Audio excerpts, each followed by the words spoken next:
از این دردناکترم میشه، حتی بدتر از این که اون روز فریاد زدم پیشت.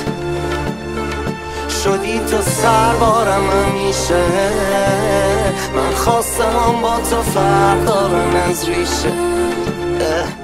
حالا هی برو بیا 100 بارم، مرچی میخوای بگو دربارم، بگو بد بودش اخلاقم، اصلا بلاک کنم خطا. من که میدونم منو واسه تو فرق دارم، منو بقل اسمم یه قد دارم، منوزم بعد چند سالم من میدونم دلت میشه تنگ واسم. تو فراموش میکنم مو به موشو، برو با هر کی که دلت میخواد رو به روشو، بدون دیگه واسه من مونده کسی که یه روزی با دنیا عوض نمیکردم یه دونه موشو. اصلا بعد هر سر بالایی سرازیری در کار نبود، از اول فقط درد، فقط خواب بد و غم ما رو